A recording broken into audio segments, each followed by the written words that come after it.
Chemistry exam के 2-3 दिन ही रह गए हैं और लास्ट प्रिपरेशन आपकी चल रही है, तो मैं इसमें कुछ पॉइंट शेयर करूंगा जो आपको एग्ज़ाम में हेल्प करने वाले हैं।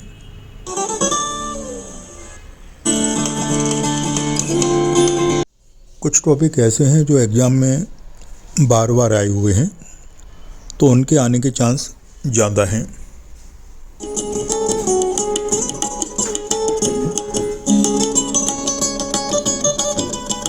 फिजिकल केमिस्ट्री में लॉज काफ़ी इम्पोर्टेंट हैं, जैसे गैस की सॉल्युबिलिटी को लेकर के हेनरी लॉ और हेनरी लॉ के न्यूमेरिकल, और इसी टाइप से राउल्ट्स लॉ से रिलेटेड न्यूमेरिकल और आइडियल और नॉन आइडियल सॉल्यूशन के कंपैरिजन और उनके ग्राफ, ये अक्सर आने वाले सवाल हैं।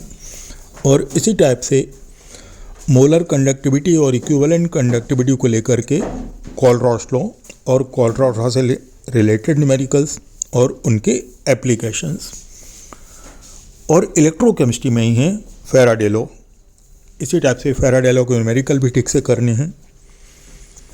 तो ये जो लॉज हैं राउल्ट्स, हेनरी, कोलरॉस और फैराडे बहुत ही इम्पोर्टेंट लॉज हैं और इनसे रिलेटेड कंसेप्ट को ठीक से तैयार करना है। ध्यान से देखना है कि कौन से क्वेश्चन लास्ट रिपीट हुए हैं, पहले आए हुए हैं और उनके आने के चांस ज़्यादा हो।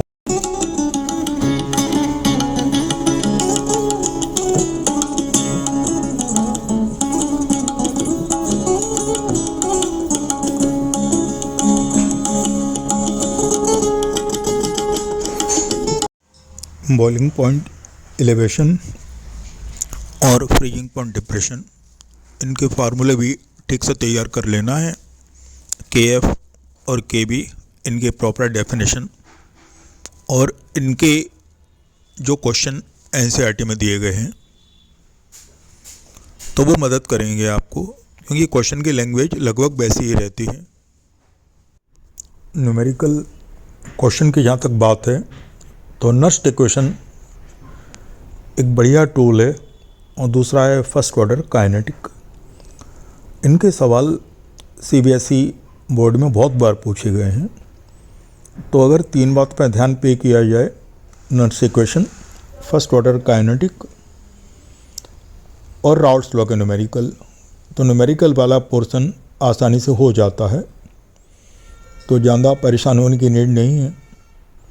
इन्हीं 3 पर आप ज़्यादा अटेंशन पे करें। केमिकल काइनेटिक में first order action best topic है।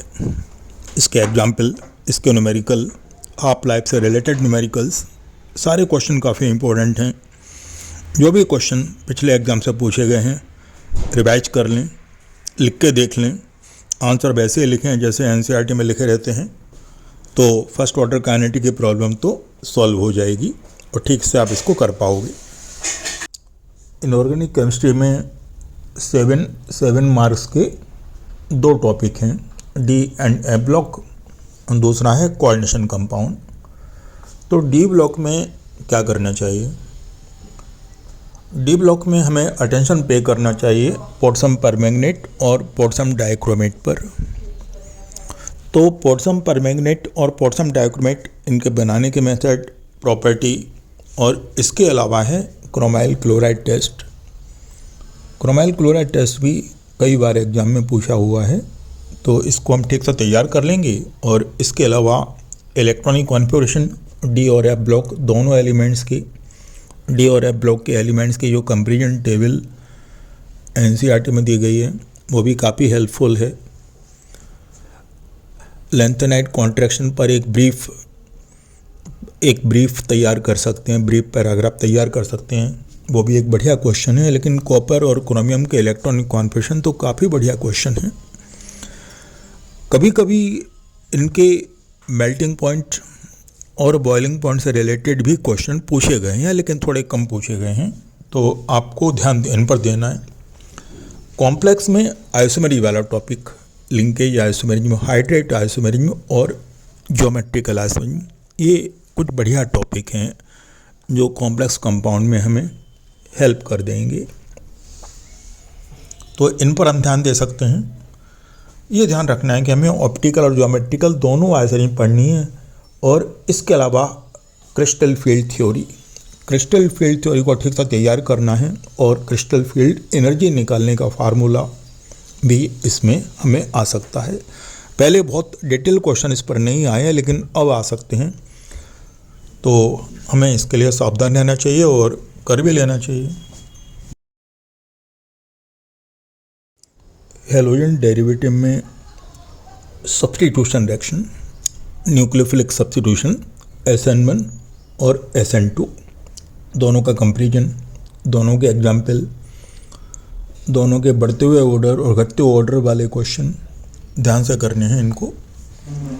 इसके अलावा क्लोरोबेंजीन में सब्स्टिट्यूशन, न्यूक्लियोफिलिक सब्स्टिट्यूशन क्लोरोबेंजीन और DDT का फॉर्मेशन, इनको ठीक से करना है। मालूम होना चाहिए क्लोरोबेंजीन में इलेक्ट्रोफिलिक और न्यूक्लियोफिलिक दोनों टाइप के सब्स्टिट्यूशन होते हैं, तो दोनों टाइप के सब्स्टिट्यूशन रिएक्शन आपको ठीक से करने हैं। इलेक्ट्रोफिलिक सब्स्टिट्यूशन बेंजीन रिंग पर होता है और न्यूक्लियोफिलिक सब्स्टिट्यूशन में क्लोरीन रिप्लेस होती है। तो जितने भी एग्जाम्पल दिए हैं और इसके अलावा DDT कैसे बनाई जाती है वो भी एक बढ़िया क्वेश्चन है। एम्बिडेंट न्यूक्लियोफाइल क्या होते हैं ये भी अक्सर आता है। तो साइनाइड और नाइट्रो की रिएक्शन इसमें हमें याद करनी है।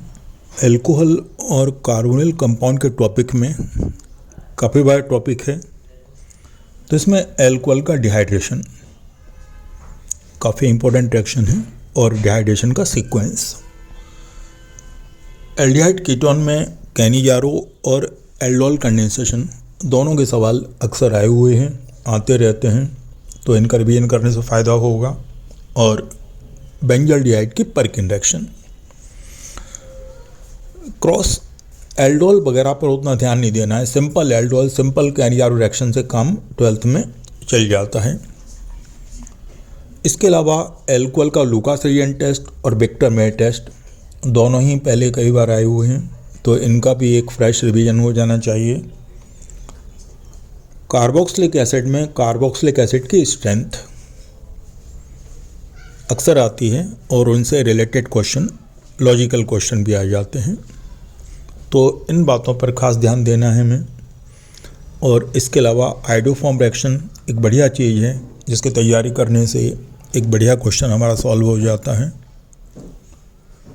तो स्टूडेंट आप इन टॉपिक की तैयारी करेंगे और कंपैरिजन ऑफ कार्बोक्सिलिक एसिड पर खास ध्यान देंगे, जैसे एसिटिक एसिड के क्लोरो डेरिवेटिव या बेंजोइक एसिड एसिटिक एसिड का कंपैरिजन।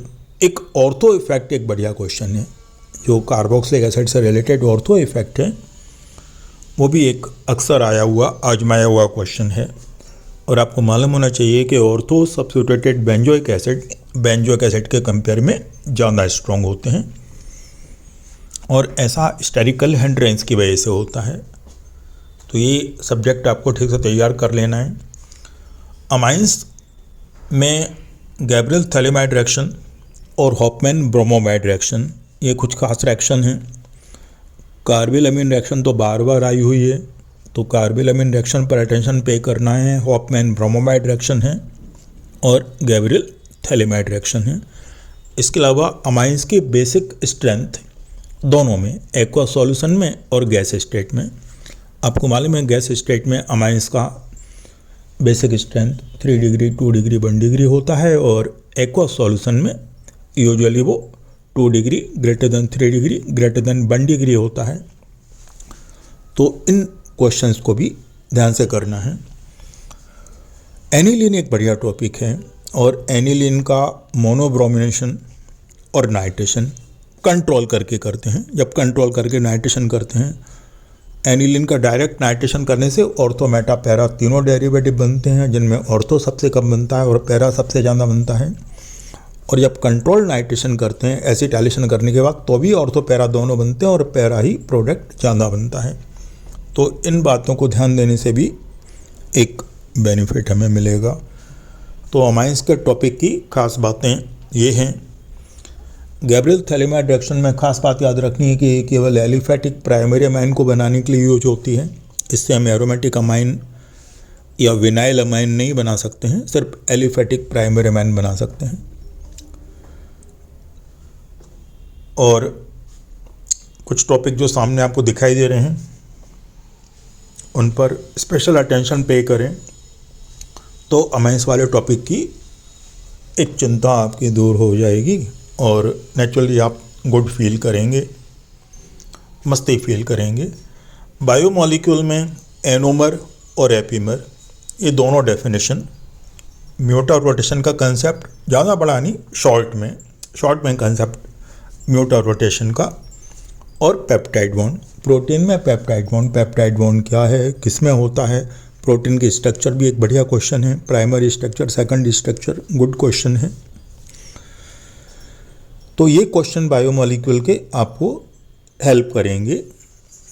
स्टार्च और सेलुलोज, उनके मोनोमर कौन हैं, माने आपको ग्लाइकोसाइडिक लिंकेज मालूम होना चाहिए। अब ज़्यादातर स्टूडेंट जो बायो वाले हैं उनके लिए तो कोई प्रॉब्लम नहीं आएगी और बायोमॉलिक्यूल के क्वेश्चन आसानी से कर लेंगे। जो मैथ वाले स्टूडेंट हैं वो स्पेशल ध्यान देंगे कि इन पॉइंट्स को जो लिखा हुआ है, इन पॉइंट्स को ध्यान देने से काम हमारा आसान हो जाएगा। तो please pay attention on this point जो बायोमॉलिक्यूल से रिलेटेड हैं, पेप्टाइड